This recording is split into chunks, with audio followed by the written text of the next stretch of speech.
제가 지난주부터 한 2주간 동안 제 목양실 책꽂이에서 찾고 있던 책이 하나 있었습니다.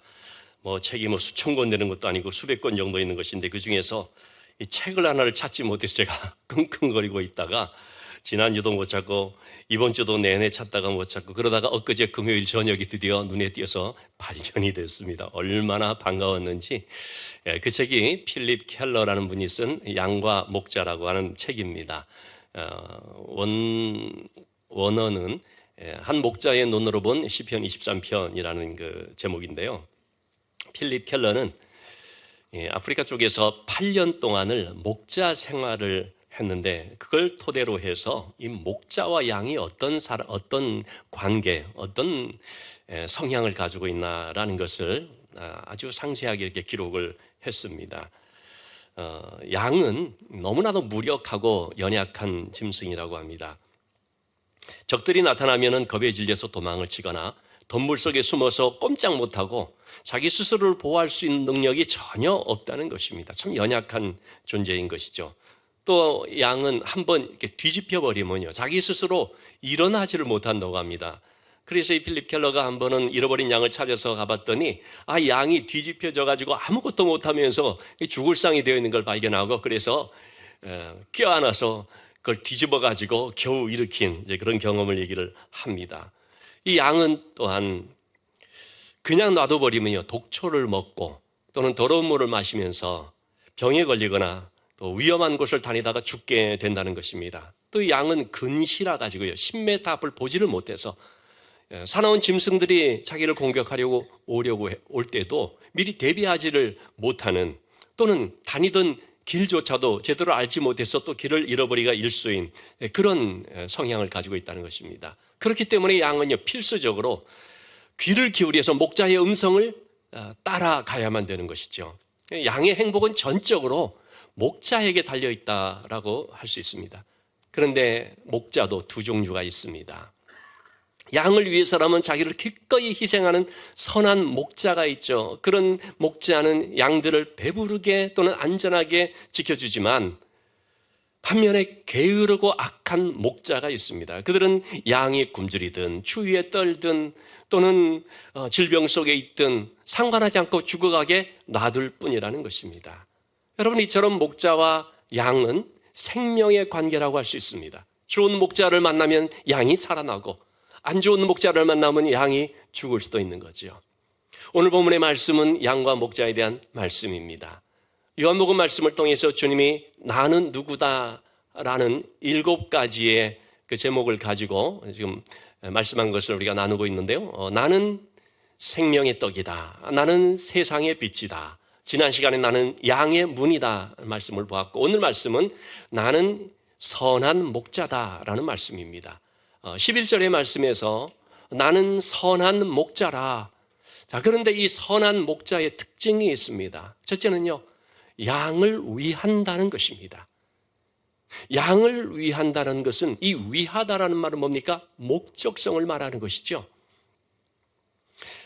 목자는 양을 위한 존재입니다. 그래서 양을 위한다면 뭐든지 할 수 있는 것입니다. 한마디로 양이 목적입니다. 반면에 사꾼이 있습니다. 사꾼들은 돈 받고 하는 사람들인데 돈이 목적입니다. 그러니까 양은 자기 돈벌이 수단인 것입니다. 양의 유익이 중요하지 않고 자기의 유익이 중요합니다. 11절의 말씀에 나는 선한 목자다라고 말할 때 좀 죄송하지만 원어로 표현한다면 에고 에이미 호이멘 호 칼로스 이렇게 되어 있는데요. 이 호라고 하는 말은 정관사를 말합니다. 그 호이멘 목자, 그 칼로스 선한. 그러니까 그라고 하는 것은 무슨 뜻입니까? 앞에서 말했던 그거를 지칭하는 거거든요. 바로 선한 목자 되시는 주님은 누구냐? 그 목자라는 말이죠. 물론 구약에서 목자에 대한 많은 설명들이 있습니다만 대표적으로 우리는 에스겔서 34장의 말씀을 통해서 그 목자가 누군지를 볼 수가 있습니다. 에스겔 34장 14절에서 16절의 말씀에 좋은 꼴을 먹이고 내가 목자가 되리라. 때가 되면 하나님께서 이 땅에 목자를 보내어 주시는데 그 목자가 바로 좋은 꼴을 먹이는 우리 온 인류의 목자가 될 것을 말씀해 주는 것입니다. 바로 그분이 예수 그리스도라는 겁니다. 그래서 주님은 선한 목자인데 에스겔서에서 하나님이 미리 말씀해 주신 그 목자라는 것이죠. 자, 그러니까 예수님께서 이 땅에 오셨을 때 그 첫 소식을 들었던 동방 박사들에게 주님이 어디서 태어났느냐 말할 때 이 서기관들이 얘기하기를 유대 땅 베들레헴입니다 라고 하면서 뭐라고 말합니까? 이스라엘의 목자가 나리라고 했습니다. 미가서 5장 2절의 말씀을 인용해서 이스라엘의 목자가 온다라고 했다는 것이죠. 또한 누가복음에서도 예수님의 탄생 소식이 첫 번째로 전해졌던 사람들이 목자들이었거든요. 들에서 양을 치고 있는 목자들에게 예수님의 소식이, 탄생 소식이 전해진 것은 뭡니까? 예수님이 이 땅에 목자로 왔다는 것을 뜻하는 것이죠. 그처럼 예수님은 이미 말씀하신 그 목자라는 것입니다. 자, 반면에 에스겔서 34장 2절 3절에는 다른 목자가 나옵니다. 어떤 목자입니까? 자기만 먹는 목자입니다. 양을 잡아먹는 목자입니다. 그러니까 여러분, 목자도 두 종류입니다. 양을 먹이는 목자가 있고요, 양을 먹는 목자가 있습니다. 여기서 말하는 이 삭군 목자라는 것은 양들의 생명과 안위에는 전혀 관심이 없고 오직 자기 일속만을 챙기는 사람들을 말하는 것이죠.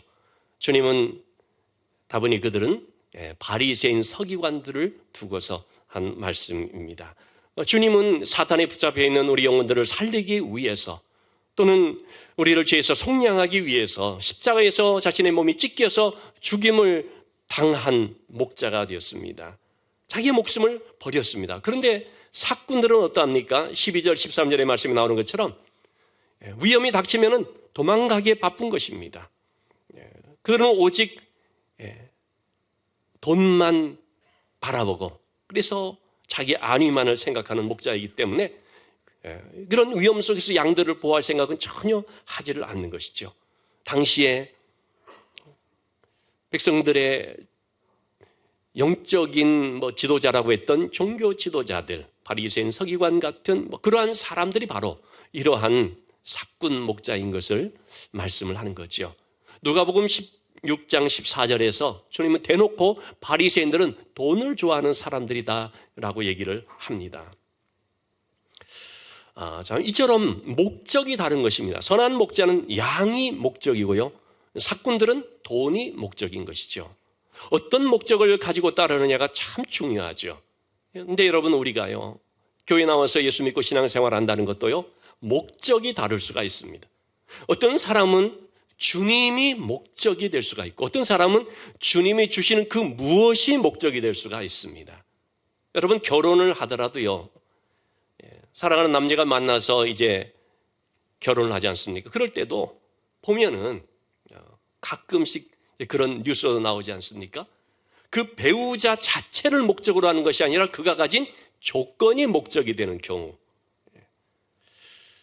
굉장히 위험한 것이죠. 그 조건이라는 것은 있을 수도 있고 없을 수도 있고 있다가 사라질 수 있는 것이죠. 그 배우자가 목적이면 힘들고 어려워도 함께 할 수 있지만, 그 배우자가 가진 조건이 목적이 되면 그것이 없어졌을 때 미련 없이 떠나버리는 경우들을 보게 됩니다. 목적이 참 중요하다는 것입니다. 우리가 예수 믿는 목적이 주님, 그분이 되어야 되는 것이지, 주님이 뭘 주시는 그게 목적이 되어버리면, 그거 안 주면 어떻게 됩니까? 서운하다고 실망했다고 빠이빠이 하는 경우들이 있을 수가 있죠. 그래서 신앙은 바로 무엇을 목적으로 하냐에 따라서 이렇게 나뉘어지는 것을 볼 수가 있습니다. 자, 선한 목자의 특징은 두 번째로 양을 잘 안다는 것입니다. 14절의 말씀, 내가 내 양을 알고 양도 나를 안다 말씀을 하고 있습니다.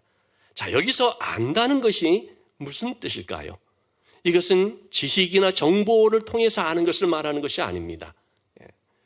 이러한 알미라는 것은 무엇에 관해서 아는 것이 아닙니다.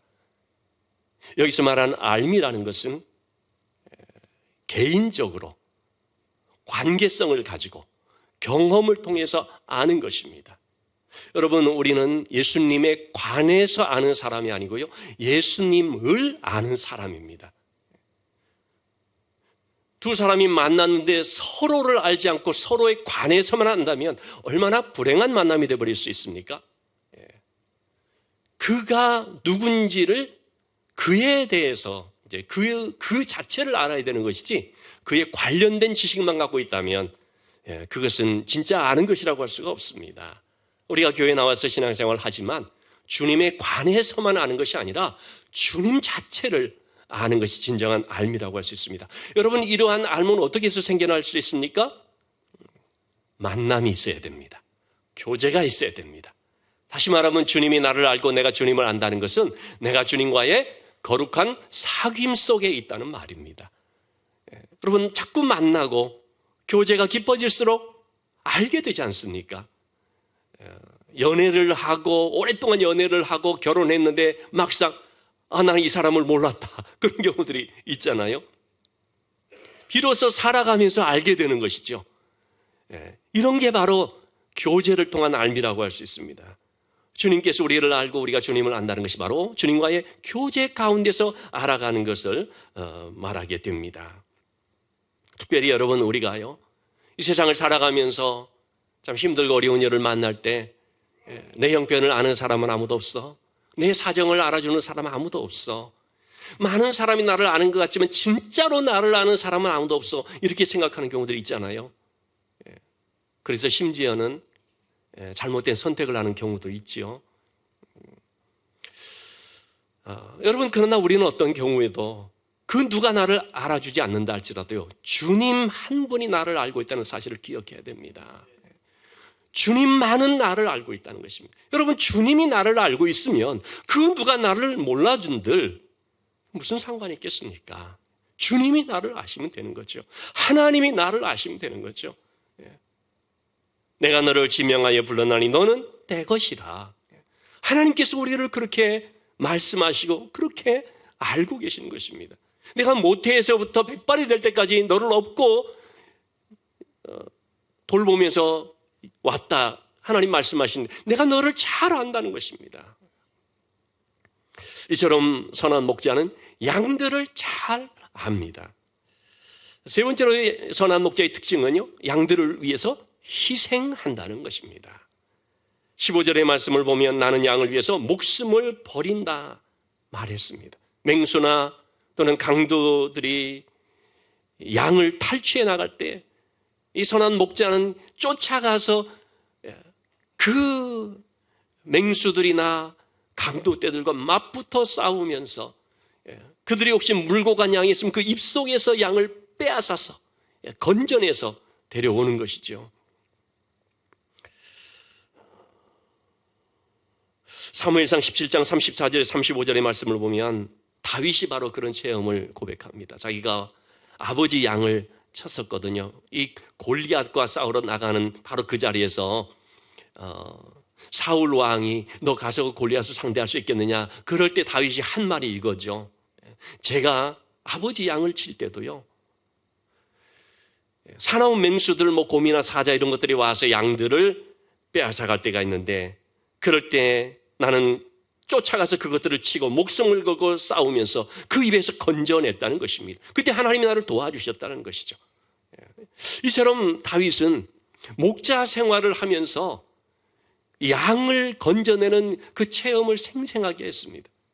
그걸 토대로 해서 다윗은 나중에 그런 너무나 귀한 시를 이제 고백하게 되었죠. 여호와는 나의 목자시니 내가 부족함이 없습니다. 자기 인생을 돌아볼 때 진짜 목자가 보니까 하나님이더라는 거죠. 자신이 양들을 위해서 그들을 먹이고 양들을 인도하고 양들을 돌보는 그런 참 잠 안 자면서 한시도 방심하지 않고 양들을 돌보는 이 경험을 토대로 해서 하나님이 바로 그렇게 나를 돌보시는구나, 하나님이 그렇게 내 삶을 책임져 주시는구나 라는 사실을 깊이 깨닫게 되었기 때문에 이 시가 탄생할 수가 있었던 것이죠. 자, 이처럼 주님은요, 우리의 선한 목자가 되십니다. 그래서 주님은 우리를 위해서 기꺼이 자신의 목숨을 내어주셨습니다. 목숨을 버리셨습니다. 주님이 왜 우리를 위해서 목숨을 버리셨는가? 17절의 말씀 보니까 다시 얻기 위함이다 말씀하고 있습니다. 주님은 그러니까 죽으실 때 이미 살아날 것을 아셨던 것이죠. 또 그로 인하여서 또 많은 생명들, 부활의 수많은 열매들이 있을 것을 아셨던 거죠. 때문에 이렇게 말씀을 하셨습니다. 주님 십자가를 지시기 전에 하신 말씀이죠. 요한복음 12장 24절, 25절의 말씀이죠.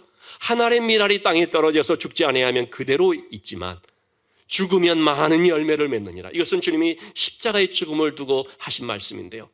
여러분 정말로 한 알 그대로 있으면 아무런 열매를 맺지 못합니다.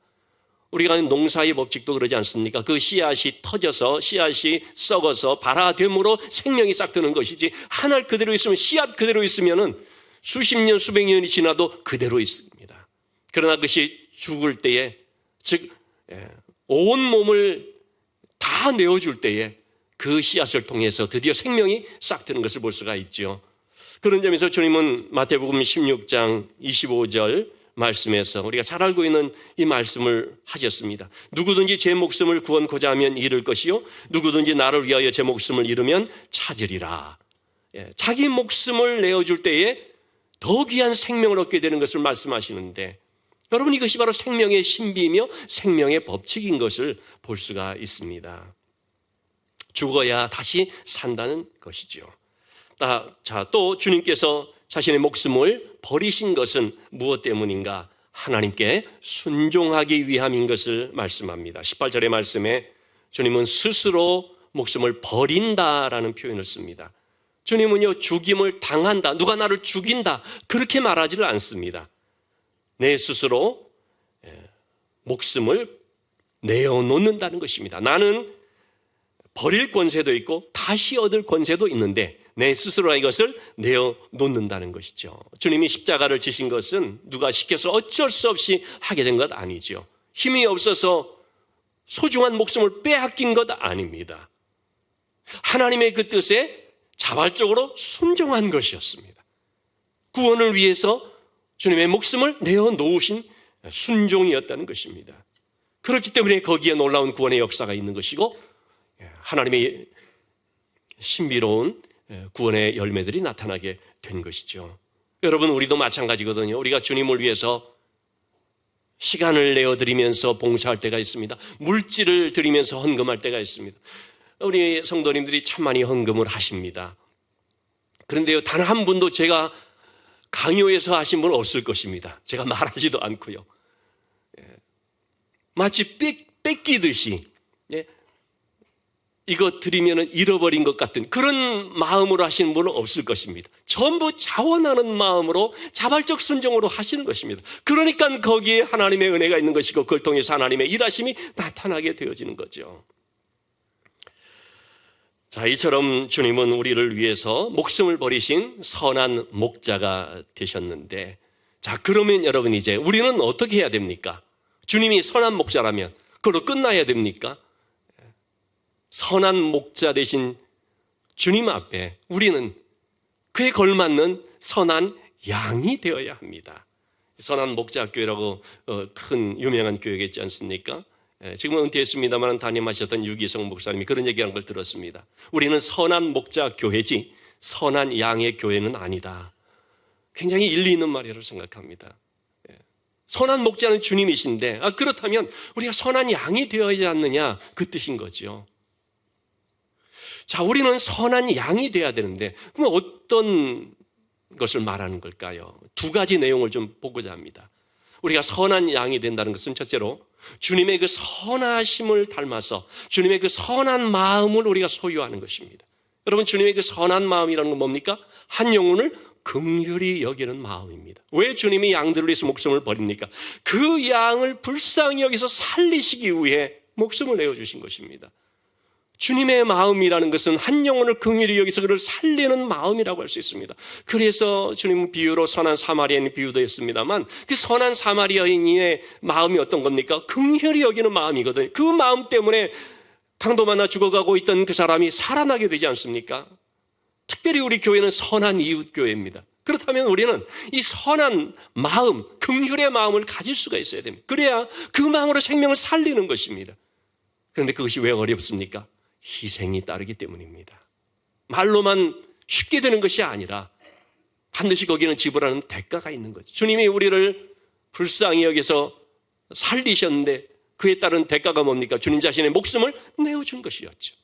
그처럼 우리가 선한 목자 되신 주님 앞에 선한 양이 되려면 우리 역시도 바로 그런 긍휼의 마음을 가지고 기꺼이 대가를 지불할 각오를 하는 것이죠. 광명 87호라는 배의 선장은 전재용 선장입니다. 이분이 1985년 11월 14일 1년간의 참치자비를 마치고 이제 돌아오는 길이었습니다. 그런데 바다 한가운데 표류하고 있는 한 배를 발견하게 됐습니다. 그것이 베트남 난민들인 보트피플이었습니다. 본사에다 연락을 했습니다. 이들을 좀 구해야 되겠다고. 본사에서 답이 왔습니다. 관여하지 말라. 그러자 이 선장이 결단했습니다. 선원들에게 말했습니다. 모든 책임은 내가 진다. 이들을 배 안으로 받아들여라. 그래가지고 보니까 96명의 베트남 난민들인데요. 며칠 동안 아무것도 못 먹고 아사 직전의 상태였던 것입니다. 그들에게 먹을 것을 제공하고 잠자리를 제공하고 몇 명이 아닙니다. 100여 명 가까운 사람들을 그렇게 한 것이죠. 그들을 돌보고 그리고 부산항으로 도착했는데 기다리고 있던 것은 해고 통지서였습니다. 본사의 지시를 불이행했다고. 그래서 이 선장은 할 수 없이 이곳저곳 다시 취업을 하게 이력서를 냈는데 모든 곳에서 다 거절을 당합니다. 소문이 나서. 이 사람은 생명 구한 사람이다라고 알려진 게 아니라 이 사람은 지시 불이행한 사람이라고. 결국은 고향에 내려가서 멍게 양식을 하면서 생계를 유지하게 되었다고 합니다. 나중에 알고 봤더니 그 자기 배에 앞서서요 25척이나 되는 배가 그 옆을 지나갔다고 합니다. 마치 강도 만난 사람 옆으로 제사장이 지나가고 레위인이 지나간 것처럼 지나가서 가면서 어떻게 했을까요? 보고 피해가 버리는 거죠. 참 여러분, 그 많은 사람들이 그 옆에 바다 한복판에서 죽기 직전인데 그냥 보고 지나가 버리는 거죠. 그리고 26번째 이 전재용 선장이 그걸 보게 된 것입니다. 그들은 동족도 아닙니다. 우리 민족이 아닙니다. 그리고 자신이 잘릴 것 각오하고 그들을 구하게 됐습니다. 그때 구조를 받은 난민들이 미국에 정착을 했습니다. 그리고 그들은 한 지도자를 중심으로 해서 자기들의 생명의 은인인 이 전재용 선장을 찾기 시작했습니다. 17년 동안을 찾았다고 합니다. 2004년 8월 8일 LA 공항에서 드디어 눈물겨운 상봉을 하게 되어서 뜨겁게 만나게 되었습니다. 전 신문에 다 보도가 됐습니다. UN 난센 난민상 후보에도 추천이 됐습니다. 비로소 우리나라에도 이런 분이 있었다는 사실이 알려지게 됐습니다. 뉴스를 통해서, 유튜브를 통해서.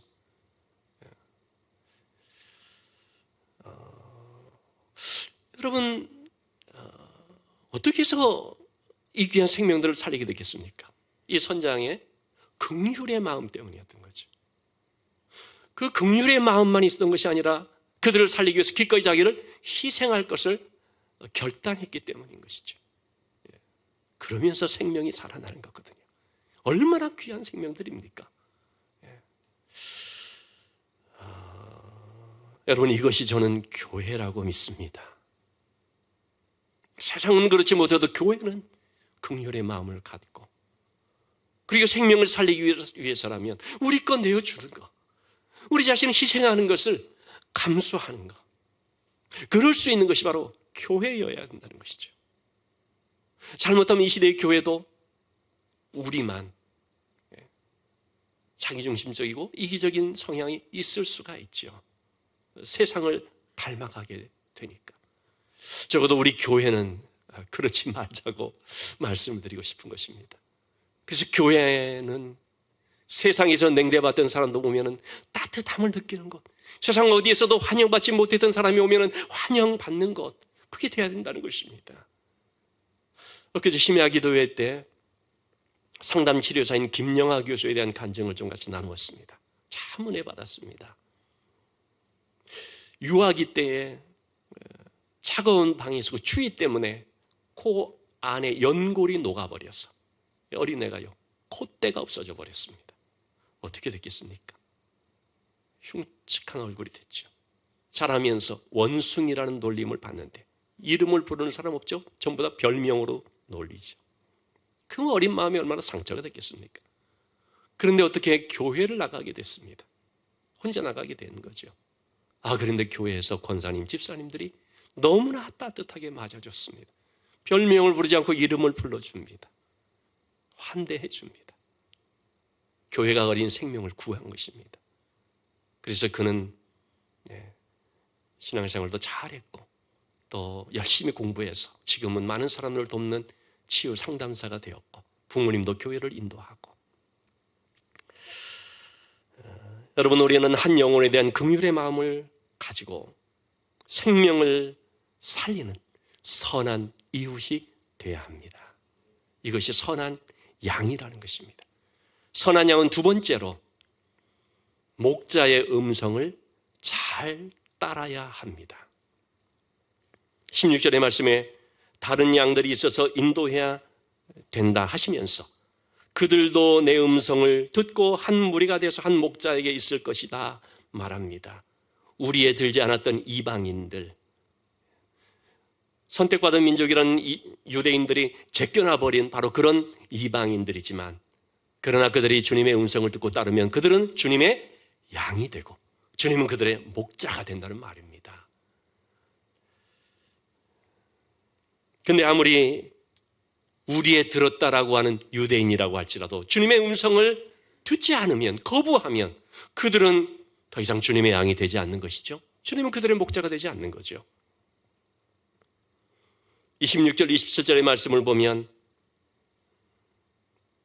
너희가 내 양이 아니므로 믿지 아니하는도다. 내 양은 내 음성을 들으며 나는 그들을 알며 그들은 나를 따른다. 여기서 말하는 너희라는 것은 누굽니까? 종교 지도자들을 비롯한 유대인들인 거죠. 바로 이 직전에 주님께서 하나님이 아니시면 할 수 없는 놀라운 이적을 행하셨습니다. 예수님이 하나님의 아들이라고 하는 명백한 증거를 보여주셨습니다. 나면서부터 전혀 보지 못하는 맹인을 눈뜨게 한 이 사건은 요한복음 9장 말씀 전체를 통해서 얼마나 큰 이슈가 되었는지를 알 수가 있는데요. 그런데 그걸 보면서도 안 믿는 것입니다. 예수님이 하시는 말씀을 듣지 않는 것입니다.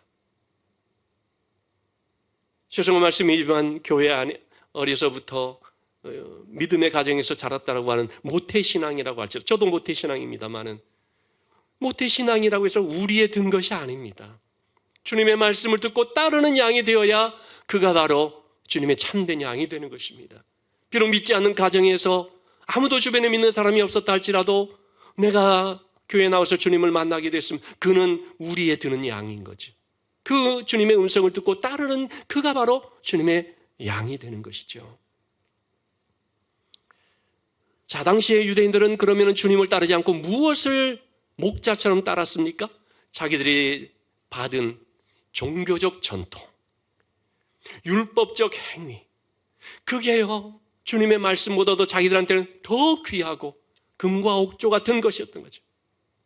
주님을 따라야 되는데 자기들이 정해놓은 그걸 따르는 것입니다.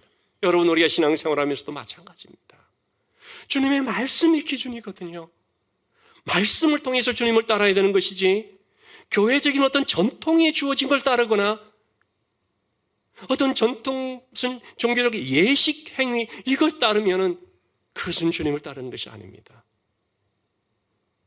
또는 세상에 있는 어떤 돈이나 권력이나 힘 있는 자를 따른다면 그것은 잘못된 목자를 따르는 결과인 거죠. 우리는 주님의 선한 양으로서 선한 목자 되신 주님의 음성을 듣고 따라야 됩니다. 어느 정도로 따라가야 됩니까? 주님께서 양을 위해 목숨을 버렸듯이 양들인 우리도 주님을 위해 목숨 걸고 따라야 한다는 것입니다. 우리나라 초창기에 목회자나 성경이 별로 없을 때, 참 귀할 때 선교사님들이 다니면서 특정적인 머물 수가 없어서 순회하면서 다니게 되는데, 그 마을마다 예수 잘 믿고 성경을 읽을 줄 아는 그런 분을 조사라고 하는 직분으로 세워서 성경을 읽고 또 함께 기도하도록 했다는 것입니다. 한 번은 경북 산골에서 주일 밤 호롱불 밑에서, 그때는 호롱불 이렇게 켰지 않습니까? 그 얼마나 희미한 불빛이겠습니까? 돋보기로 성경을 읽어가는데 이 조사가 시편 23편 1절을 이렇게 읽었습니다. 하나님은 나의 목자시니 내게 부족함이 없으리라는 이 말씀을 하나님은 나의 목 자르시니 내게 부족함이 없으리로다. 자기도 읽어놓고 얼마나 참 의미가 심장한지요. 비장한 얼굴로 너무나 큰 소리로 하나님은 나의 목을 자르셔도 나는 주님을 따르겠습니다. 그러자 같이 있는 사람들이 내도요 하면서 호응을 했다는 것입니다. 성경 잘못 읽었어도요. 그런데 정말 그 말씀을 그대로 그렇게 들은 대로 할지라도 그래도 내가 주님 따른다 이거죠. 하나님에 대한 깊은 신뢰가 있기 때문에, 하나님의 은혜에 대한 깊은 감사가 있기 때문에 설령 하나님께서 내게 응답해 주지 않아도, 내 뜻대로 안 해주셔도, 심지어는 내 목을 잘라도, 나를 데려가셔도 나는 하나님을 나의 목자로 부족함이 없이 고백합니다. 그 말씀인 것이죠. 여러분, 이것이 바로 우리 선진들의 신앙이었던 것입니다. 여러분, 우리는 어떤 양일까요? 우리의 목자 되신 주님을 잘 믿고 의지하며 따르는 좋은 양일까요? 아니면 내 뜻대로 하옵시고 자기 뜻만을 고집하는 고집센 양일까요? 아니면은 불순종과 반역의 기질로 막 들이받는 염소 같은 성도일까요? 여러분, 우리는 우리를 인도하면서 구원하시고 늘 함께 하시는 선한 목자이신 주님 앞에 어떤 상황에도 그분을 깊이 신뢰함으로 원망하지 않고 의심하지 않고 말씀을 잘 따르는 좋은 양이 되어야 할 줄로 믿습니다. 그것이 복된 삶입니다. 오늘 주보에 우리 한 청년의 간증을 좀 실었습니다. 지금 제자만을 받고 있는 한 청년인데, 작년 겨울에 함께 살고 있던 언니와 엄마가 함께 집을 나갔습니다. 도망치듯이 떠나버렸습니다. 자신은 괴로워서 울며 지쳤다고 합니다. 심지어는 신앙도 놔버렸습니다. 교회도 안 나가게 됐습니다. 그러다가 종강이 된 후에 결국은 엄마 있는 곳으로 거처를 옮기게 됐습니다. 단칸방에서 3명이서 지내게 되는데 힘들지요. 밤마다 눈물로 지쳤습니다. 주님을 원망했습니다. 그러다 한 가지를 기도했다고 합니다. 어디에 살게 해달라는 기도가 아니고, 집을 빨리 구하게 해달라는 기도도 아니고, 이 문제가 속히 해결되게 해달라는 그런 기도가 아니라 어디서든지 예배만 드리게 해달라라는 그 기도를 간절히 했다고 합니다. 그러던 가운데 마침내 수원에 집을 얻게 되었고, 그 직후에 겨울 수련회가 있어서 참석하게 됐습니다. 수련회에서 목 놓아 주님을 불렀습니다. 믿음을 결단했습니다. 이제는 주님을 원망하지 않고 불안과 두려움을 다 내려놓고 모든 아픔을 감사하기로 결단했습니다. 수련회를 끝나고 집으로 돌아왔습니다. 현실은 그대로 오히려 상황이 더 악화된 가운데 있었지만 그러나 자신이 변했다고 말합니다. 주님이 역사해달라고 눈물로 기도하게 되었고 모든 것을 주께 맡기게 되었고 크고 놀라운 계획을 믿기로 했고 그래서 주님을 찬양한다고 말합니다. 여러분, 이것이 바로 선한 목자 되신 주님을 의지하는 좋은 양의 모습이라고 볼 수 있겠습니다. 목자 되신 주님은 우리의 모든 상황을 잘 알고 있습니다. 내가 가진 형편, 내가 가진 아픔들, 나의 필요한 것 잘 아시고, 그리고 때를 따라서 또 채워주시는 것입니다. 오늘도 나를 위해서 일하십니다. 내 삶을 이끌고 계십니다. 우리가 이 주님을 신뢰하고 의지함으로 그 말씀에 두려워 떠는 자, 그 말씀에 운명을 거는 자, 그 말씀에 생명을 거는 자, 그 말씀에 인도함을 받는 믿음의 삶이 될 수 있기를 주님의 이름으로 축원합니다.